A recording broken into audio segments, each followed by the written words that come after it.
ورحمۃ اللہ وبرکاتہ۔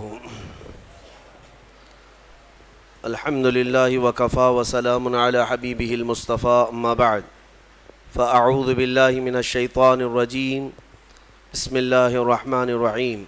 ان اللہ وملائکتہ یصلون علی النبی یا ایہا الذین آمنوا صلوا علیہ وسلموا تسلیما۔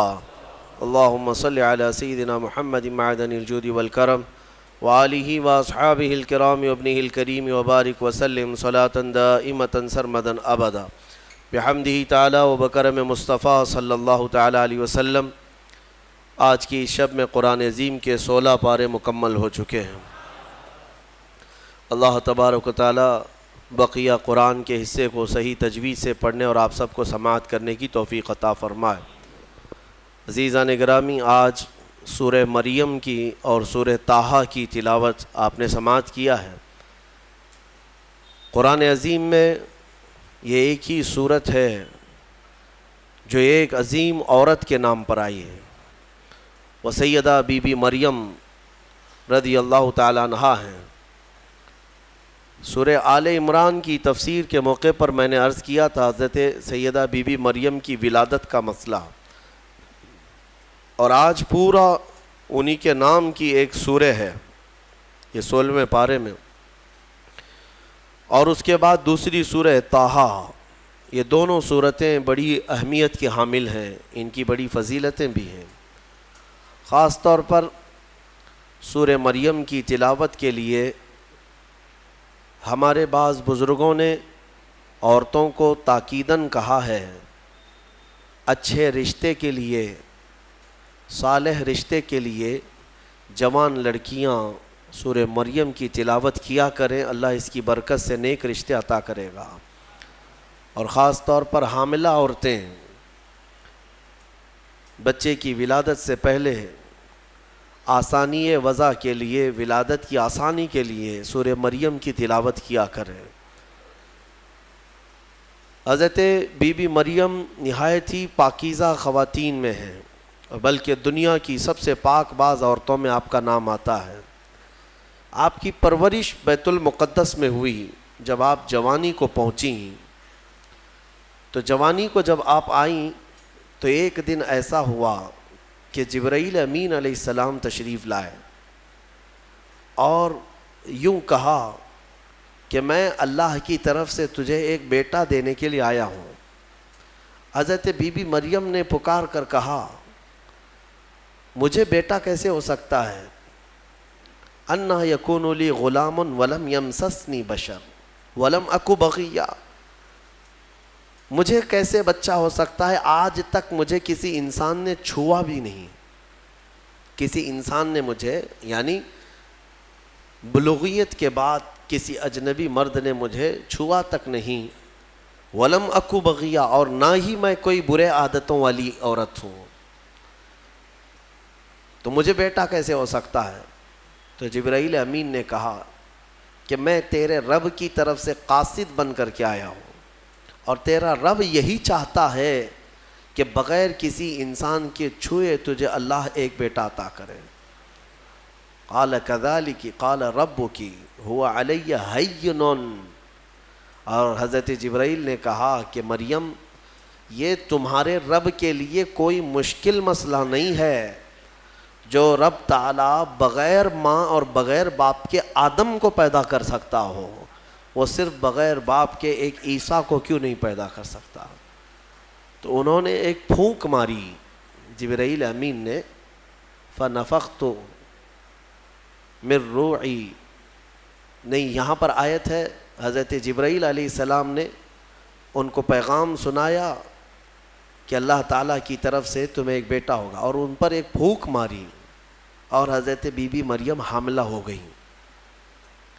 اسی لیے عیسیٰ علیہ السلام کا ایک لقب ہے، ان کو روح اللہ کہا جاتا ہے۔ روح اللہ کہا جاتا ہے کیوں؟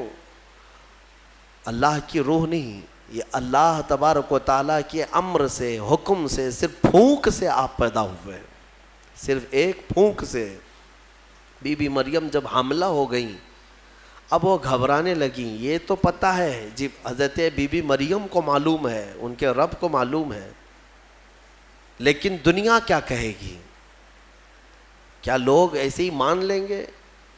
لیکن سارے لوگ حضرت بی بی مریم کی طہارت کو تو مانتے تھے, ان کی پاکیزگی کا سب لوگ اقرار کرتے تھے, لیکن جب آپ حاملہ ہو گئیں تو پھر اللہ تبارک و تعالیٰ کا حکم ہوا آپ کو کہ آپ آبادی سے یہ نکل جائیں, یہاں سے دور نکل جائیں. اور کھجوروں کا ایک باغیچہ ہے, اس میں وہ چلی گئیں جب ولادت کا وقت قریب آیا, اور اللہ تبارک و تعالیٰ نے انہیں وہاں جانے کا حکم دیا.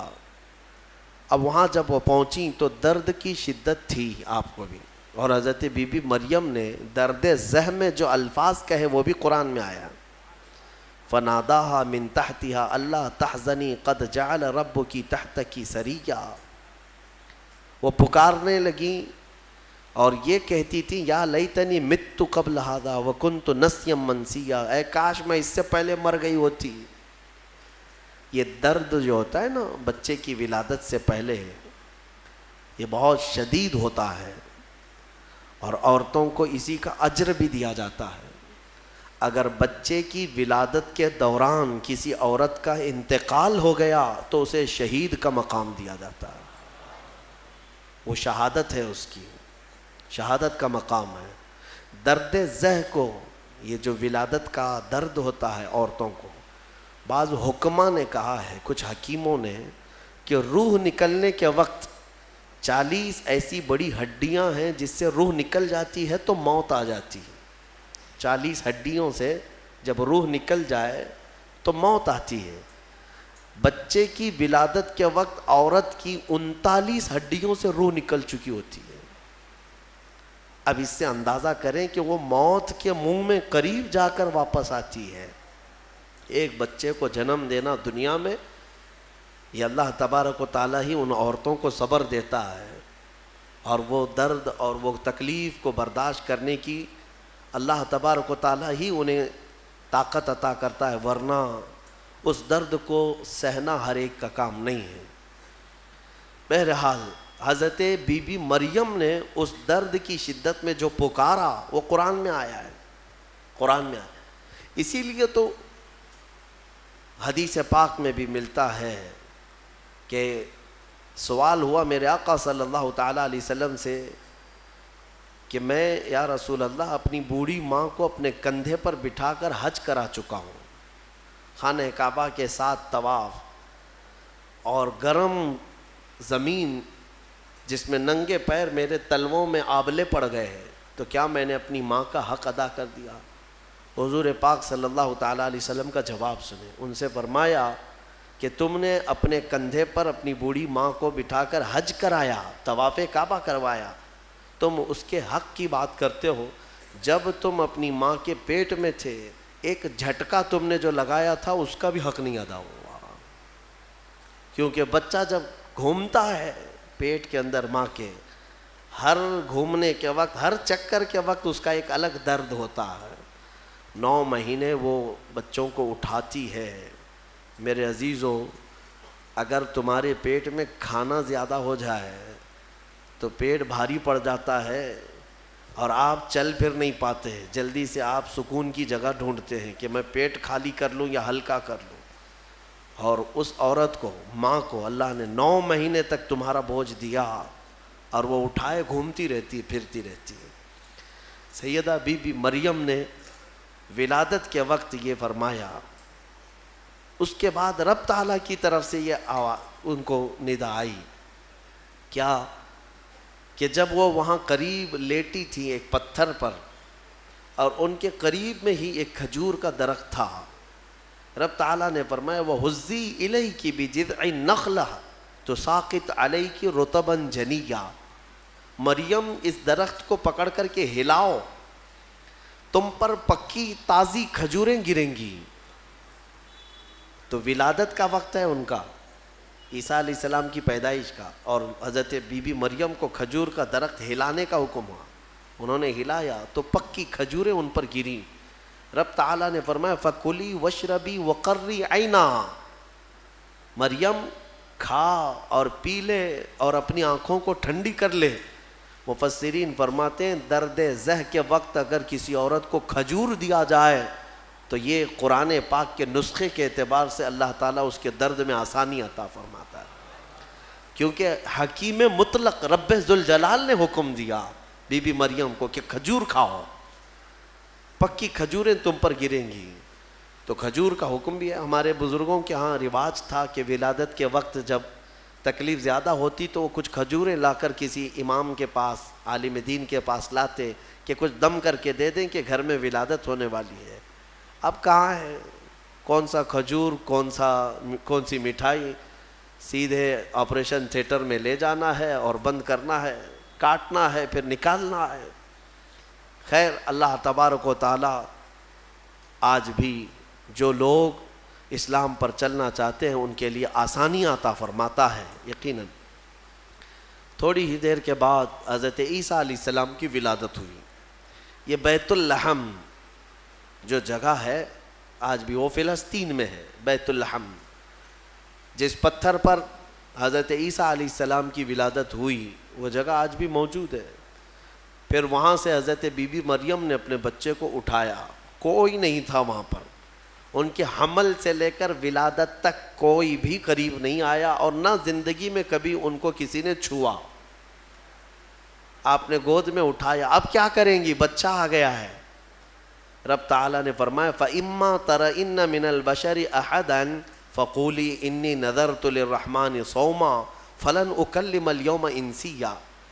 مریم اب اپنی بستی کی طرف جاؤ گی، اگر کوئی انسان تمہیں نظر آئے، لوگ اگر نظر آئیں تو بات مت کرنا کسی سے، ان سے کہنا آج میں نے چپ رہنے کا روزہ رکھا ہے۔ ہاں، اس شریعت میں ہوا کرتا تھا چپ کا روزہ، خاموشی کا روزہ، کہ دن بھر خاموش رہنے کا بھی روزہ ہوا کرتا تھا۔ اب یہ بھی کیسے بتائیں گی، وہ اشارے سے۔ اس زمانے میں ہوتا تھا جب کوئی خاموشی کا روزہ رکھتا تو وہ اشاروں سے بات کرتا، سامنے والا سمجھ جاتا آج اس کا خاموشی کا روزہ ہے۔ کاش یہ روزہ اور بھی ہمارے ساتھ ہوا کرتا، لیکن اس شریعت میں ہمارے ہاں چپ کا روزہ نہیں ہے، خاموشی کا روزہ نہیں ہے۔ میں تو یہ سوچتا ہوں کم سے کم عورتوں کے لیے تو ہو جاتا۔ خاموشی کا روزہ بڑا ثواب ہے، وہ بہت بڑی غلطیوں سے، گناہوں سے بچ جاتی۔ آپ کو اندازہ نہیں ہے، میرے آقا صلی اللہ علیہ وسلم نے زبان کو یوں 2 انگلیوں سے پکڑ کر کے فرمایا تھا، پکڑ کر کے، تمہارے 2 جبڑوں کے بیچ میں گوشت کا ایک ٹکڑا ہے، حضور نے فرمایا کہ یہ انسان کو جنت میں بھی لے جاتا ہے اور دوزخ میں بھی لے جاتا ہے۔ ہاں، اور پھر ایک حدیث پاک ہے، حضور فرماتے ہیں 2 جبڑوں کے بیچ میں ایک گوشت کا ٹکڑا زبان، 2 رانوں کے بیچ میں ایک گوشت کا ٹکڑا شرمگاہ، جس نے ان 2 چیزوں کی حفاظت کی ذمہ داری لے لی، میرے آقا فرماتے میں اسے جنت میں لے جانے کی ضمانت دیتا ہوں، جنت میں لے جانے کی ضمانت دیتا ہوں، یہ 2 چیزوں کی اگر کوئی حفاظت کر لیا۔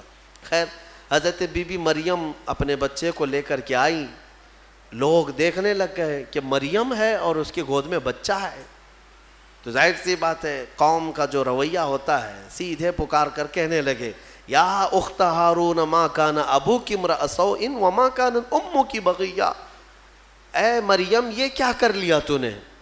اخت ہارون جو ہے اس وقت سب سے پاک عورت کو کہا جاتا تھا، اخت ہارون لقب کے طور پر حضرت بی بی مریم کو انہوں نے پکارا، نہ تمہارے باپ برے تھے نہ تمہاری ماں بری تھی، یہ تو نے کیسے کر لیا، یہ بچہ تیری گود میں کیسے آیا۔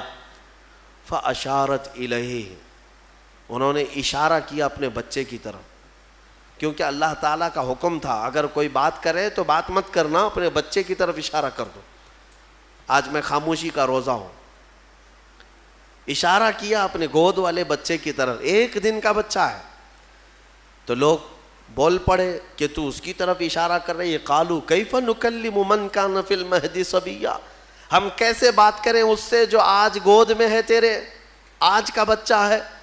قرآن میں ہے جب وہ لوگ بحث کر رہے تھے، قال انی عبد اللہ آتانی الکتاب وجعلنی نبیا، ابھی وہ بحث کر رہے تھے، عیسیٰ علیہ السلام گود سے ہی بول پڑے۔ کیا بولے؟ بولنے لگے اے لوگوں میں اللہ کا بندہ ہوں، انی عبداللہ، اللہ نے مجھے کتاب عطا کیا ہے، وجعلنی نبیّا، اور نبی بنا کر بھیجا ہے، وجعلنی مبارکن اینما کنت، اور جہاں میں رہوں گا برکت کا ذریعہ بنوں گا، اور اللہ تعالیٰ نے مجھے نماز کا اور زکوٰۃ کا حکم دیا ہے، اور میری والدہ کے ساتھ اچھائی کا سلوک کرنے، حسن سلوک کرنے کا حکم دیا ہے۔ اور پھر آخر میں عیسیٰ علیہ السلام اس جملے پر اپنی بات ختم کرتے ہیں۔ کون سا جملہ؟ والسلام علی یوم ولدت و یوم اموت و یوم ابعث حیا، سلامتی ہو اس دن پر جس دن میں پیدا ہوا اور جس دن میرا انتقال ہوگا اور جس دن مجھے اٹھایا جائے گا۔ اتنا بات کیا حضرت عیسیٰ علیہ السلام اور پھر خاموش ہو گئے۔ یہ معجزہ نہیں تو اور کیا ہے؟ گود کا آج کا بچہ اتنا وسیع انداز میں بول پڑا، تبھی جا کر کے قوم کی زبان چپ ہو گئی کہ یہ جو آیا ہے مریم کی گود میں یہ کوئی معمولی چیز نہیں ہے۔ ظاہر سی بات ہے، جب رب تبارک و تعالیٰ کسی چیز کو بھیجتا ہے تو نشانیوں کے ساتھ بھیجتا ہے۔ اب جتنے تھے وہ مان تو گئے کہ بی بی مریم کو کسی نے چھوا نہیں، یہ سچی ہے، اور جب گود کا بچہ بول رہا ہے تو یہ اور سچی بات ہے کہ محیر العقول چیز ہے، آج تک ہم نے کبھی دیکھا نہیں۔ عیسیٰ علیہ السلام بولے۔ پھر اس کے بعد عیسیٰ علیہ السلام کو حضرت بی بی مریم اپنے گھر تو لے گئیں۔ یہاں پر رک کر کے میں ایک بات عرض کرنا چاہوں گا۔ حضرت عیسیٰ علیہ الصلوۃ والتسلیم نے جو جملہ کہا وہ یہ ہے کہ جس دن میں پیدا ہوا اس دن سلامتی ہو، یعنی نبی جس دن پیدا ہوتے ہیں وہ سلامتی والا دن ہوتا ہے۔ عیسیٰ علیہ السلام کی پیدائش کا دن سلامتی والا ہے تو 12 ربیع الاول کیوں نہیں سلامتی والا ہے؟ ہاں، اور نبی خود اپنی ولادت کے دن سلام بھیج رہے ہیں، اور ہم سید الانبیاء کی ولادت پر امتی سلام بھیجیں تو کیا حرج ہے؟ یہ قرآن کا حکم ہے۔ نبی خود اپنی ولادت کے دن سلام بھیج رہے ہیں اور امتی اپنے نبی کے پیدائش کے دن پر سلام بھیجے تو یقیناً یہ باعث برکت ہے اور قرآن کے مطابق ہے۔ خیر، یہ حضرت عیسیٰ علیہ السلام کی ولادت کا واقعہ۔ عیسیٰ علیہ الصلوۃ والتسلیم اپنی ماں کے ہاں رہے ایک زمانے تک، پھر جب جوان ہوئے۔ اچھا، یہ ایک بات اور بھی بتاؤں، بہت کم عمر میں جن کو نبوت دی گئی، یعنی دنیا میں ظاہری طور پر، وہ 3 نبی ہیں۔ ایک حضرت عیسیٰ علیہ السلام جن کو گود میں ہی پیدائش میں دے دی گئی، دوسرے یحییٰ علیہ السلام جو حضرت بی بی مریم کے ہاں ان کے باپ حضرت زکریا علیہ السلام نے دعا کی تھی تو اللہ ان کو دیا تھا۔ یحییٰ علیہ السلام بھی پیدا ہوتے ہی نبی ہو گئے تھے، نبوت کے ساتھ دنیا میں آئے۔ تیسرے حضرت یوسف علیہ السلام، جب ان کے بھائیوں نے انہیں کنویں میں ڈالا تھا تب ان کو، یہ چھوٹی عمر میں جن کو نبوت دی گئی وہ 3 انبیاء اکرام ہیں۔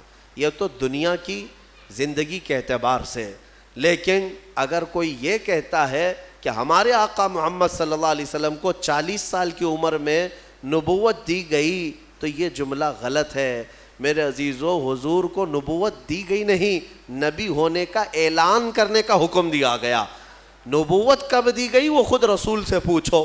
میرے آقا فرماتے ہیں کنت نبیا وآدم بین الماء والطین، میں تو اس وقت بھی نبی تھا جب آدم علیہ السلام کو ابھی مٹی اور پانی میں گوندا جا رہا تھا۔ آدم علیہ السلام کا ابھی پتلا بھی نہیں تیار ہوا تھا، حضور فرماتے میں اس وقت بھی نبی تھا۔ تو نبی تو میرے آقا صلی اللہ علیہ وسلم پہلے سے تھے۔ بہرحال عیسیٰ علیہ السلام اللہ تعالیٰ کی ایک نشانی ہے، ان کی ذات ہی اللہ کی ایک نشانی ہے، کیونکہ عقل میں یہ آ جانا کہ بغیر باپ کے دنیا میں آئے جبکہ ان کی ماں کو کسی مرد نے چھوا نہیں۔ اسباب تو یہ بتاتے ہیں دنیا میں کہ ایک عورت اور ایک مرد کے اختلاط سے ہی بچہ پیدا ہوتا ہے۔ دنیا میں بچے کی ولادت ایک مرد اور ایک عورت کے ملنے سے ہی ہوتی ہے، لیکن یہاں عیسیٰ علیہ السلام کی ولادت میں کوئی مرد کا اختلاط نہیں، تو عام انسانوں کے دماغ میں یہ بات نہیں آتی۔ تو اسباب کی طرف دیکھنے والا انکار کرتا ہے اور خالق اسباب کی طرف جو توجہ کرتا ہے وہ انکار نہیں کرتا، کیونکہ اسباب تو یہ بتاتے ہیں کہ ایک روٹی کھانے کے لیے کئی منزلوں سے سفر کرنا پڑتا ہے، لیکن میرا رحمان چاہے تو سیدھے آسمان سے دسترخوان بھی اتار سکتا ہے۔ ہاں یہ اس سے بھی زیادہ تعجب کی بات میں آپ کو بتاؤں، اس سے بھی زیادہ تعجب کی بات، صالح علیہ السلام اللہ کے نبی ہیں، ان کی قوم بڑی سرکش تھی، نافرمان تھی، اور پتھروں کی پوجا کرتے تھے اور پتھروں کے گھر بناتے تھے انہیں تراش تراش کر کے۔ حضرت صالح علیہ السلام نے ان کو اللہ کی طرف بلایا تو وہ نشانی مانگنے لگے، کوئی نشانی بتاؤ کہ تم اللہ کے رسول ہو۔ تو اس زمانے میں پتھروں کے لیے ان کا بڑا مسئلہ تھا کہ پتھروں کی عبادت بھی ہے، پتھروں کے گھر بھی بناتے تھے۔ حضرت صالح علیہ السلام نے اپنی قوم کو ایک جگہ جمع کیا اور ایک پتھر کو، پہاڑ کا ایک پتھر ہے، اس پتھر کو حکم دیا، تو اللہ تعالیٰ نے اس پتھر کے اندر سے ایک اونٹنی پیدا فرمائی، ناقۃ اللہ، اس کو اللہ کی اونٹنی۔ اب مجھے بتاؤ کیا یہ عقل تسلیم کرے گی کہ ایک اونٹنی کو پیدا ہونے کے لیے اس کے بھی تو ماں باپ ہونے چاہیے، وہ بھی کسی اونٹنی کی پیٹ سے پیدا ہوگی؟ لیکن اتنا محیر العقول واقعہ کہ پتھر اور اونٹنی کا کیا میل۔ ہاں یہ بھی بات سمجھ میں آ سکتی ہے کہ ہاتھی کے، ہتھنی کے پیٹ سے کوئی اونٹنی پیدا ہو گئی، یا کسی جانور کے پیٹ سے کوئی دوسرا جانور پیدا ہو گیا، کچھ قریب تو سمجھ میں آتا ہے، لیکن پتھر کے اندر سے اونٹنی پیدا ہونا یہ سمجھ میں آتا ہے؟ اللہ تبارک و تعالیٰ جب اپنی نشانیاں دکھانا چاہتا ہے تو اسی طرح کی معجزے اپنے نبیوں کو دیتا ہے اور ظاہر کرتا ہے تاکہ لوگ ان اللہ کے نبیوں کی حقانیت کو تسلیم کریں۔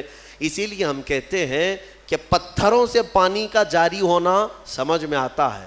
اگر تم پیاسے ہو، ہم نے کہیں پتھر میں سوراخ کر دیا اور پانی بہنے لگ گیا تو آپ پانی پی لیں گے، ہو سکتا ہے تھوڑا بہت تعجب کریں گے، تھوڑا بہت تعجب کریں گے، ہاں انہوں نے پتھر سے پانی نکال دیا، لیکن دماغ میں تمہاری یہ تو ہے کہ بہت سارے پہاڑوں میں دیکھا ہے ہم نے پتھروں کے بیچ سے پانی بہتا ہے۔ لیکن محمد الرسول اللہ صلی اللہ علیہ وسلم کے صحابہ جب پیاسے ہوئے تو پتھر سے میرے آقا نے نہیں، انگلیوں کے بیچ سے پانی جاری کر کے دکھایا ہے۔ سمجھ میں آتی ہے یہ بات؟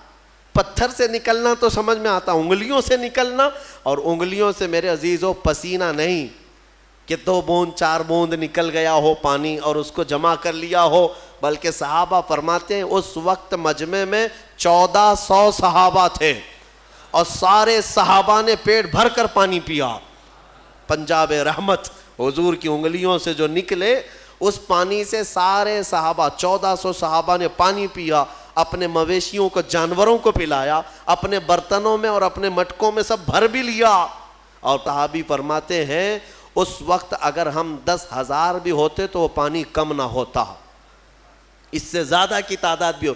یہ جو معجزے ہیں اللہ تبارک و تعالیٰ کے، یہ نبیوں کے لیے دیے جاتے ہیں، اور یہ نشانیاں حضرت عیسیٰ علیہ الصلاۃ والتسلیم اللہ رب العزت کی کھلی نشانی تھے۔ اب آگے میں بتاتا ہوں، ایک تو ان کی پیدائش ہی نشانی ہے، ان کی ولادت ہی ایک نشانی ہے، لیکن جب آپ جوان ہوئے ہیں اور لوگوں کو اللہ کی طرف بلائے، ایک خدا کی دعوت، اس کے باوجود لوگ نشانیاں پوچھتے رہے، کیونکہ وہ یہودیوں کی جماعت میں آئے تھے۔ بنی اسرائیل میں حضرت عیسیٰ علیہ السلام پیدا ہوئے، اس وقت یہودی تھے، اور یہودی نافرمان قوم اکثر نبیوں کو جھٹلایا کرتے، یہاں تک کہ نبیوں کا قتل بھی کرنے میں ان کا بڑا ہاتھ رہا ہے۔ یہودیوں نے تقریباً 10,000 نبیوں کو قتل کیا ہے۔ ہاں، ہم اللہ کے نبیوں کو، قرآن صاف کہتا ہے وَيَقْتُلُونَ النَّبِيِّينَ بِغَيْرِ حَقٍّ وَيَقْتُلُونَ الْأَنْبِيَاءَ بِغَيْرِ حَقٍّ، ناحق یہ نبیوں کو قتل کیا کرتے تھے یہ یہودی، کیونکہ ان کی طبیعت کا اگر مسئلہ نہیں ملتا تو نبی کو مار دیتے، ان کو اپنی طبیعت کا مسئلہ چاہیے ہوتا، شریعت ان کو ویسی چاہیے جیسا وہ چاہیں۔ انبیاء کرام علیہ السلام کوئی کمپرومائز کرنے کے لیے نہیں آتے، وہ حق کے داعی ہوتے ہیں، حق کے داعی ہوتے ہیں۔ بہرحال حضرت عیسیٰ علیہ السلام جب جوان ہوئے تو آپ کو پھر سے نشانیاں پوچھی گئیں کہ آپ اللہ کے رسول ہیں، آپ اللہ کے نبی ہیں، کوئی نشانی؟ اب اللہ تعالیٰ نے آلریڈی ان کی ولادت ایک نشانی ہے، پھر ان کو معجزے عطا کیے۔ کون کون سے معجزے؟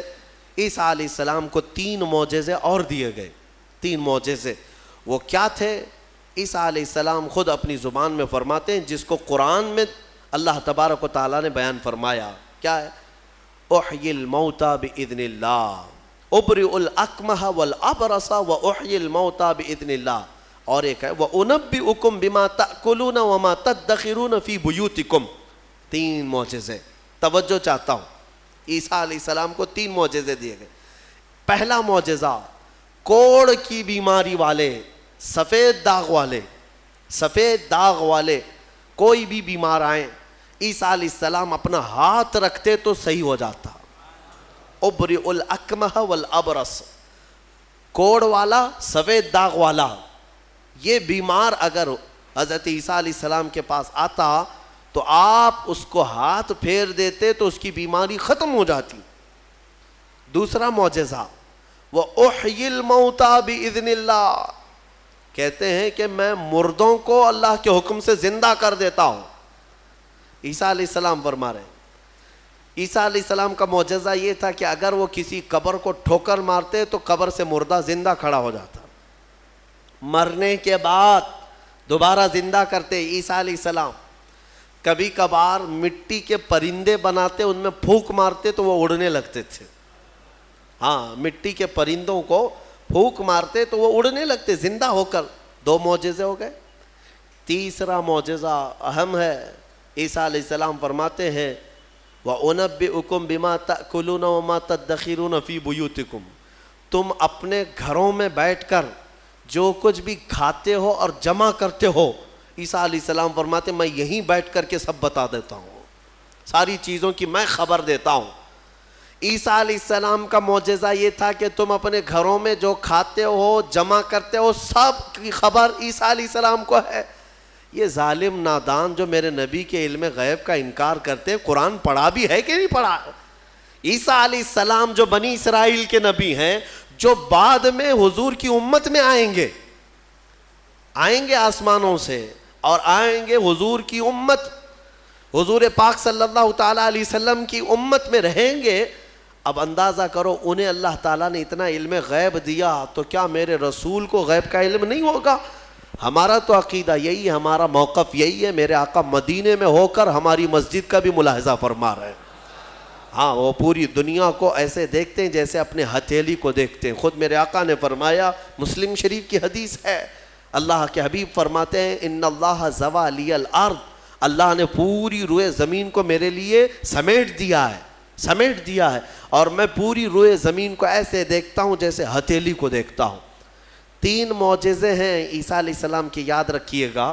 اب میرا سوال بھی سن لیجئے توجہ کے ساتھ. ایک ہے وہ کوڑ کی بیماری اور برس کی، سفید داغ کی بیماری والے کو ہاتھ رکھتے تو کیا ہو جاتا؟ صحیح ہو جاتا. حاضر ہے آپ کا دماغ؟ بہت اہم چیز. دوسری چیز ہے مرے ہوئے آدمی کو ٹھوکر مار کر زندہ کر دیتے تھے. چلے 2 ہی پر ہم بات کرتے ہیں. یہ بیماریوں سے شفا دینا کس کا کام ہے؟ عقیدہ تو یہی ہے نا، اللہ کا کام ہے. پھر سوال تو یہاں ان لوگوں کے لیے بھی بن پڑتا ہے جب ہم اپنے مصطفیٰ کے لیے کہتے ہیں یا رسول اللہ شافی و نافی ہو تم، وافی و کافی ہو تم، درد کو کر دو دوا، تم پہ کروڑوں درود. ارے یہ بریلوی شرک کر رہا ہے. رسول کو کہہ رہا ہے شافی ہیں، رسول کو کہہ رہا ہے کافی ہیں. رسول شفا دیں گے؟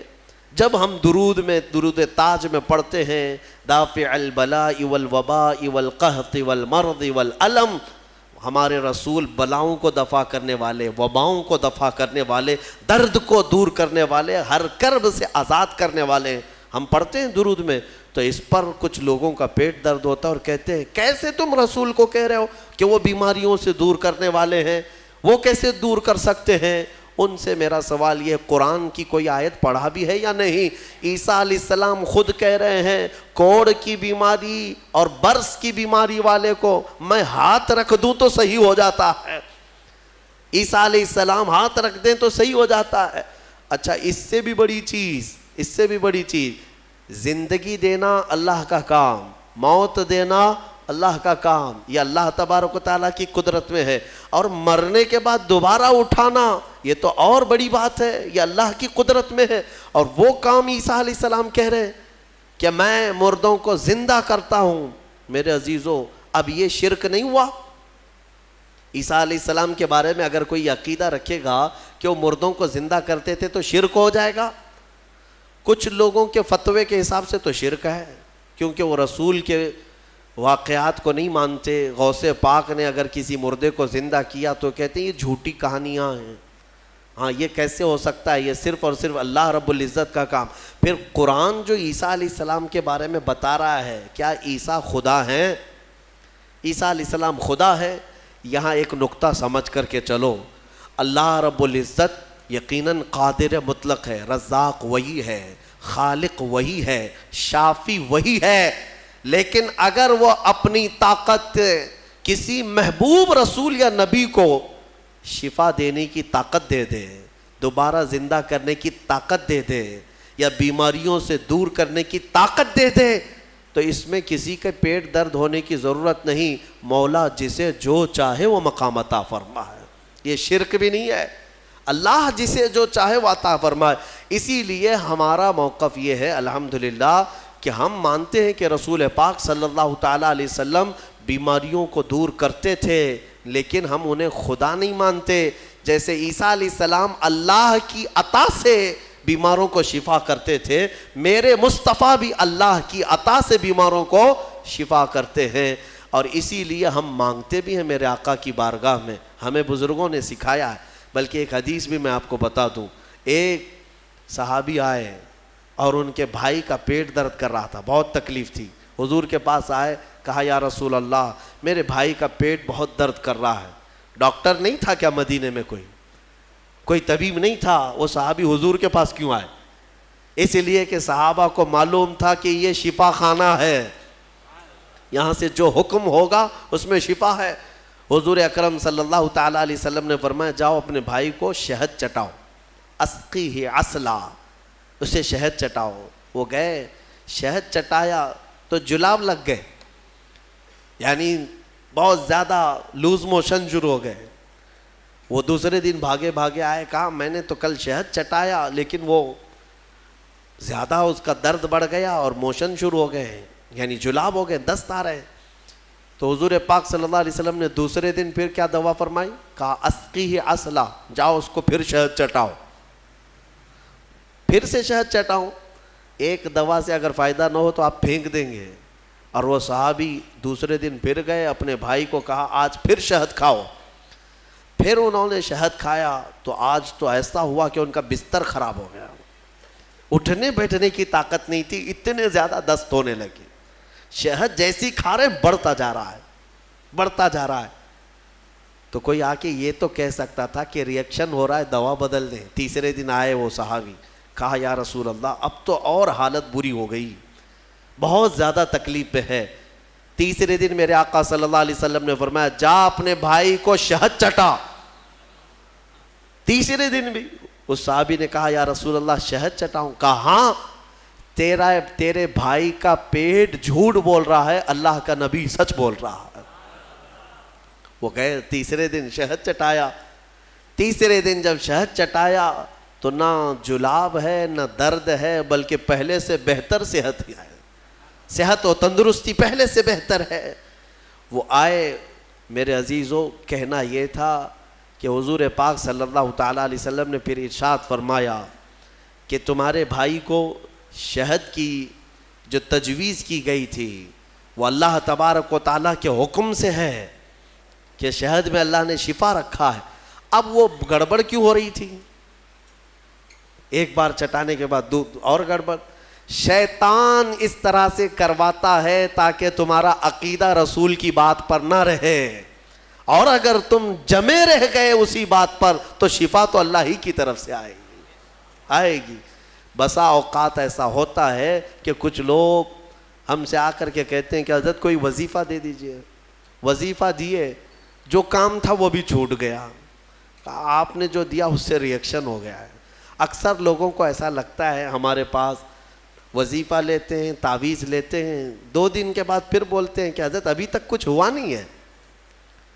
تو کیا ہمارے پاس موسیٰ علیہ السلام کی چھڑی ہے کہ ابھی ماریں گے تمہاری دکان کھل جائے گی، بازار میں تمہارا انبار لگ جائے گا؟ صبر بھی تو کوئی چیز ہے. آپ جن چیزوں کو تجویز کیا جاتا ہے علماء ربانیین کی طرف سے احادیث کے ذریعے سے، اس پر صبر ہوگا، اللہ تبارک و تعالیٰ تمہیں آزمائے گا، اور اگر تم کھرے اتر گئے تو انشاءاللہ ساری برکتیں تمہیں اللہ عطا فرمائے گا۔ ایک چیز دوسری، ایک صحابی آئی حضور کے پاس، ان کا بیٹا گونگا تھا، بولتا نہیں تھا، 8 سال کا یا 9 سال کا بچہ تھا، پیدائشی، بولتا نہیں تھا۔ حضور کے پاس لائی اور کہا کہ حضور یہ میرا بچہ بولتا نہیں ہے، اسے کچھ فرما دیں، بولنے کی طاقت دینا اللہ کا کام ہے۔ وہ صحابیہ حضور کے پاس کیوں آئی؟ شرک کرنے آئی تھی؟ نعوذ باللہ من ذالک۔ صحابہ کا عقیدہ یہی تھا، بخدا خدا کا یہی ہے در، جو بریلی کے امام نے ہمیں سکھایا ہے، بخدا خدا کا یہی ہے در، نہیں اور کوئی مفر مقر، جو وہاں سے ہو یہیں آ کے ہو، جو یہاں نہیں تو وہاں نہیں۔ ہاں وہ آئی اور حضور کے پاس لے آئی۔ حضور پاک صلی اللہ تعالیٰ علیہ وسلم نے ان کو، اس بچے کو کیا دعا دی، کیا دوا دی، کیا وظیفہ دیا، کچھ نہیں، سامنے بٹھایا، بچہ سامنے آیا، رسول کریم صلی اللہ تعالیٰ علیہ وسلم نے اس بچے کا نام لے کر کے کہا کہ قل من انا، اے بچے بول میں کون ہوں۔ سوال حضور نے فرمایا، وہ گونگا پیدائشی بول پڑا، اشہد انک محمد رسول اللہ، میں گواہی دیتا ہوں کہ آپ محمد اللہ کے رسول ہیں، مجھے بتاؤ۔ اسی لیے ہمارے امام اعلی حضرت فاضل بریلوی رضی اللہ تعالیٰ عنہ نے فرمایا ہے، آنکھ عطا کیجئے اس میں ضیاء دیجئے، جلوہ قریب آ گیا تم پہ کروڑوں درود۔ ہم مانگتے حضور کی بارگاہ میں ہیں تو یہ صحابہ کا ہی عقیدہ ہے۔ میرے عزیزوں، میں نے عیسیٰ علیہ الصلوۃ والتسلیم کے ان واقعات سے یہ ثابت کرنے کی کوشش کی ہے کہ الحمدللہ اہل سنت و جماعت کا جو موقف ہے وہ قرآن و حدیث کے مطابق ہے، کوئی گمراہ نہ ہو اور نہ ہی گمراہیوں میں آئے، الحمدللہ۔ اب میں یہاں پر بات ختم کرتا ہوں تفسیر کو۔ عیسیٰ علیہ السلام کے ان معجزوں کو دیکھ کر بہت سے ایمان بھی لائے، بہت سے ایمان بھی لائے، اور آپ کی ایک جماعت بڑھتی گئی۔ آپ کے 4 شاگرد مشہور ہوئے۔ ویسے آپ کے جو حواریین ہیں، جو اصحاب ہیں، جو آپ کے صحابہ تھے، ان کو حواریین کہا جاتا ہے، وہ 12 لوگ تھے۔ ان 12 میں 4 مشہور ہیں جن کے ناموں سے انجیل ہے آج بھی، متی، لوقا، یوحنا، مرقس، یہ عربی نام ہے، ان کو انگلش میں الگ الگ کہا جاتا ہے، جان، میتھیو، یہ جو بائبل میتھیو، بائبل جان، یہ سب جو ہیں انہی 4 شاگردوں کے نام ہیں۔ عیسیٰ علیہ السلام کے بڑے فرمانبردار، بڑے وفادار تھے، اور انہی صحابہ سے ان کا دین پھیلا، مذہب عیسائیت، یا جس کو آپ یہ سمجھ لیں عیسیٰ علیہ السلام کا جو دین تھا وہ دین اسلام کے عقائد سے مختلف نہیں تھا، اس دین میں بھی اللہ کو ایک مانا جاتا، اور عیسیٰ علیہ السلام کو اللہ کا بندہ اور ان کا رسول، اللہ کا رسول۔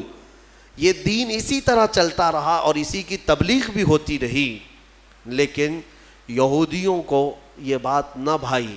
یہودی اس وقت سے عیسیٰ علیہ السلام پر الزام لگاتے تھے، ان کی ماں کو گالیاں دیتے تھے، بی بی مریم پر تہمت رکھتے تھے، ناپاکی کی تہمت لگاتے تھے یہ یہودی۔ عیسیٰ علیہ السلام کا ایک وقت ایسا بھی آیا کہ یہودیوں کے نرغے میں، کیونکہ یہودی بڑے ہی فتین اور پلان کرنے والے، منصوبہ کرنے والے لوگ، عیسیٰ علیہ السلام کے قتل کا منصوبہ بنا لیا، اور اس قتل کے منصوبے سے وہ آخری دن تھا عیسیٰ علیہ السلام کا، جس گھر میں عیسیٰ علیہ السلام ایک باغیچے میں اپنے شاگردوں کے ساتھ رہے، ان کو تعلیمات دی اور سب کو رخصت کیا، اور کہا آج کے بعد میں تم سے ملاقات نہیں کروں گا، تم دین حق پر قائم رہنا۔ شاگرد سب چلے گئے، عیسیٰ علیہ السلام تنہا گھر میں تھے۔ یہودیوں کی ایک جماعت آئی قتل کے منصوبے سے، اور سب کے سب ہتھیار سے لیس ہو کر حضرت عیسیٰ علیہ السلام کے گھر کا گھیراؤ کر لیے، اور گھیراؤ کر کے رات کے وقت آپ کو قتل کا منصوبہ تھا، لیکن یہودیوں نے اپنے ایک آدمی کو اندر بھیجا کہ جاؤ دیکھ کر کے آؤ عیسیٰ کیا کر رہے ہیں، کس حالت میں ہے۔ ایک شخص اندر آیا عیسیٰ علیہ السلام کو دیکھنے کے لیے، یہودیوں کا ایک شخص اندر آیا اور جیسے ہی وہ اندر آیا قرآن میں مولا فرماتا ہے وَلَكِنْ شُبِّهَ لَهُمْ، یعنی جس کا مفہوم یہ ہے کہ اللہ نے عیسیٰ علیہ السلام کی شکل اس آدمی کو دے دی اور عیسیٰ علیہ السلام کو آسمانوں پر اٹھا لیا، آسمانوں پر اٹھا لیا. بر رفعہ اللہ الیہ، قرآن میں اللہ فرماتا ہے اللہ نے ان کو اپنی طرف اٹھا لیا. عیسیٰ علیہ السلام آج بھی زندہ ہیں، آسمانوں پر باقی ہیں. اب وہ شخص اندر آیا، بہت دیر تک وہ باہر نہیں آ رہا تھا، تو یہودی باہر جو کھڑے تھے وہ پریشان تھے کہ ہمارا جو آدمی گیا ہے وہ آیا نہیں ابھی تک. اس کے بعد سبوں نے کہا چلو کہاں اس کو دیکھیں گے، حملہ کرتے ہیں. سب کے سب گھس گئے اور اندر جو شخص تھا وہ عیسیٰ علیہ السلام کی شکل کا دکھ رہا تھا، اسی کو پکڑ کر لائے، اس کو خوب مارا اور پھر لا کر کے باہر سولی پر چڑھا دیا، سولی پر چڑھا دیا، صلیب پر، اور پھانسی دے دی. پھانسی دینے کے بعد پھر ان کو یاد آیا ہمارا آدمی کہاں گیا جو ڈھونڈنے کے لیے گیا تھا. تو وہ کچھ لوگ تھے جو جانتے تھے پاؤں جو نیچے سے تھے وہ نہیں بدلے تھے، اللہ نے اس کی اصلی شکل پر ہی رکھا تھا. تو کچھ لوگوں نے پاؤں دیکھ کر کے کہا یہ تو ہمارا آدمی ہے، اس کے پاؤں تو ہمارے آدمی کی طرح ہے. لوگوں نے کہا اگر یہ ہمارا آدمی ہے تو پھر عیسیٰ کہاں گئے، عیسیٰ اس گھر سے کہاں گئے؟ ان کو ہم نے اندر جاتے دیکھا ہے، اندر ہم نے گھیرا کیا ہے، وہ کہاں گئے؟ اسی شک میں رہ گئے یہ عیسیٰ ہے کہ ہمارا آدمی ہے. کچھ کہتے ہمارا آدمی ہے، کچھ کہتے نہیں عیسیٰ ہے. اسی چکر میں رہ گئے یہ لوگ، ان کو پتہ ہی نہیں تھا کہ عیسیٰ علیہ السلام کہاں گئے. ظاہر سی بات ہے عیسیٰ علیہ السلام جب آسمانوں پر اٹھا لیے گئے، اب اگر یہ خبر کوئی دے گا تو کوئی اللہ کا نبی ہی دے گا نا، کوئی نبی ہی دے گا، غیب کی خبر کون دے گا؟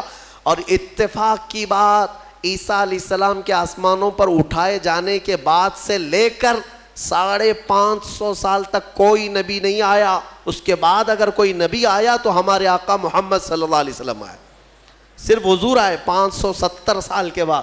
میں آپ کو بتاتا ہوں ان یہودیوں کے چکر کو اور عیسائیوں کے چکر کو بھی، عیسائی بیچارے ان کو خود کو بھی نہیں معلوم تھا کہ ہمارے نبی کہاں ہیں.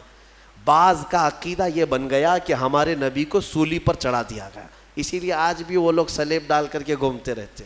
ایک جماعت اس میں یہ بن گئی، ایک جماعت یہ کہنے لگی ہمارے نبی کو یہودیوں نے صلیب پر چڑھا دیا، پھانسی پر چڑھا دیا، اور اس پر پھر عقیدے گڑنے لگ گئے. عقیدے کیا کیا گڑ لیا کہ ہمارے نبی نے جو پھانسی پر چڑھ کر کے قربانی دی ہے، بلیدان دیا ہے، وہ ہم سب کے گناہ معاف کرانے کے لیے قربانی دی ہے.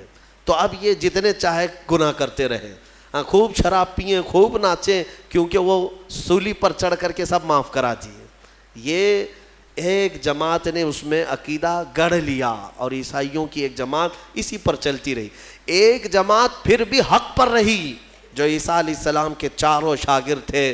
انہوں نے کہا نہ ہمارے نبی کو سولی پر چڑھایا گیا ہے، نہ ہمارے نبی نے ہمارے لیے قربانیاں دی ہیں، یعنی کہ وہ پھانسی پر چڑھ کر کے سب کے گناہ معاف کرائے، بلکہ ان کا عقیدہ تھا کہ اللہ رب العزت نے عیسیٰ علیہ السلام کو اپنے جلوں میں رکھا ہے. وہ کہاں ہے وہ اللہ بہتر جانے اور عیسیٰ جانے. ایک وقت آئے گا جب عیسیٰ کی حقیقت لوگوں کو معلوم ہوگی. یہ ایک حق جماعت ہمیشہ کہتی رہی اور اسی پر وہ لوگ باقی رہے. پھر اس میں فرقے بھی ہوئے، عیسائیوں میں بہت سارے فرقے بھی ہوئے، 70 سے زیادہ فرقے ہوئے، الگ الگ عقیدے. اور یہ فرقے بھی کس نے بنائے؟ یہودیوں نے بنائے. ان کے اندر گھس کر کے الگ الگ ان کے دماغ چینج کیے. پھر ٹرائنیٹی کا عقیدہ آ گیا کچھ عیسائیوں میں کہ عیسیٰ خدا کے بیٹے ہیں، مریم خدا کی بیوی ہے. کچھ لوگوں کا عقیدہ یہ بنا. پھر کچھ لوگوں کا عقیدہ بنا کہ 3 خدا ہیں، ایک خدا اللہ، ایک خدا جبرائیل، ایک خدا عیسیٰ. آج بھی کچھ لوگ ہیں اس میں، پروٹسٹ ہیں، کیتھولک ہیں اور آرتھوڈاکس ہیں. یہ سب جو فرقے بنے سب میں تھوڑا تھوڑا سا فرق ہے عیسیٰ علیہ السلام کو ماننے کے لیے. بعض کہتے ہیں گاڈ ہے، فادر ہے، اور پھر یہ سن ہے اور میری ہے، یہ 3 خدا ہے. ٹرائنیٹی کے عقیدے بنے. اب میں آپ کو بتاتا ہوں یہ میرے آقا صلی اللہ تعالیٰ علیہ وسلم کا احسان ہے پورے یہودیوں پر بھی اور عیسائیوں پر بھی، کیونکہ یہ جھگڑا کرتے رہے 500 سال تک. اتنا قتل کیا ہے، عیسائیوں نے یہودیوں کا اور یہودیوں نے عیسائیوں کا 500 سال اتنے قتل ہو گئے جس کا شمار نہیں کر سکتے. پورا فلسطین خون میں نہا جاتا تھا جنگوں میں. یہ دونوں جماعتیں لڑتی تھیں. وہ الزام لگاتے ان کی ماں پر اور یہ یہودیوں پر الزام لگاتے. اور قرآن بھی کہتا ہے وقالت الیہود لیست النصارى علی شیء وقالت النصارى لیست الیہود علی شیء. دونوں کہتے تھے. عیسائی کہتے تھے یہودی کوئی چیز ہی نہیں ہے اور یہودی کہتے عیسائی کوئی چیز ہی نہیں ہے. دونوں لڑتے تھے. 570 سال کے بعد میرے آقا صلی اللہ علیہ وسلم جب جلوہ بار ہوئے اور پھر میرے آقا پر قرآن کی آیتیں اتری اور سورہ مریم اتری, تب میرے آقا نے علل اعلان فرمایا کہ اے لوگوں مریم پر تہمت نہ رکھو, وہ اللہ کی سب سے پاک باز بندی ہیں. عیسائیوں کو احسان ماننا چاہیے میرے آقا کا کہ حضرت بی بی مریم کی طہارت پوری دنیا میں اگر عیسیٰ علیہ السلام کے بعد کسی نے بیان کی ہے تو میرے مصطفیٰ نے بیان کیا. ہاں, اور دوسری بات حضرت عیسیٰ علیہ السلام کہاں گئے کہاں ہے عیسائیوں کو بھی نہیں معلوم, یہودیوں کو بھی نہیں معلوم. میرے آقا صلی اللہ علیہ وسلم نے قرآن کی وحی اترنے کے بعد لوگوں کو بتایا کہ یہ سب آپس میں اختلاف کرتے ہیں. حقیقت یہ ہے کہ عیسیٰ علیہ السلام کو نہ پھانسی دی گئی نہ سولی پر چڑھایا گیا, بلکہ عیسیٰ علیہ السلام کو اللہ نے آسمانوں پر اٹھایا ہے اور قیامت کے قریب عیسیٰ علیہ السلام پھر دنیا میں نازل ہوں گے. یہ عقیدہ میرے آقا نے دیا. ان عیسائیوں کو تمیز نہیں ہے, انہیں پتہ نہیں ہے اسلام کی دشمنی میں مرے جاتے ہیں ہاں اور جال بنتے ہیں. انہیں معلوم ہونا چاہیے کہ اسلام کے آنے کے بعد یہ احسان ہے میرے آقا صلی اللہ علیہ وسلم کا کہ بی بی مریم کی بھی طہارت بیان کی اور عیسیٰ علیہ السلام کی حقیقت بھی بیان کی ہے. اللہ تبارک و تعالیٰ ان گمراہ عقیدوں سے ہماری حفاظت فرمائے. ہمیں سورہ فاتحہ میں مولا نے جو سنایا ہے سکھایا ہے وہ یہی ہے اہدنا الصراط المستقیم. دعا کرتے نا اے اللہ ہمیں سیدھا راستہ چلا, اے اللہ ہمیں سیدھا راستہ چلا. کون سا سیدھا راستہ؟ صراط الذین انعمت علیہم, وہ راستہ جس پہ چلنے والوں پر مولا تو نے انعام نازل فرمایا. غیر المغضوب علیہم ولا الضالین, اے اللہ ان لوگوں کا راستہ نہ چلا جو بھٹک گئے اور جن پر تیرا غضب نازل ہوا. اب تفسیر پڑھیں گے تو آپ کو پتہ چلے گا کہ یہ دونوں کون ہیں جن پر اللہ کا غضب ہوا اور جو بھٹک گئے. جن پر غضب ہوا وہ یہودی ہیں اور جو بھٹک گئے وہ عیسائی ہیں. مولا تعالیٰ ان دونوں جماعتوں سے ہماری حفاظت فرمائے, ہمیں راہ حق عطا فرمائے اور مولا کریم ہمیں ہمارے مصطفیٰ کریم صلی اللہ علیہ وسلم کے دامن میں قیامت میں ہمارا حشر فرمائے. وآخر دعوانا ان الحمد للہ رب العالمین.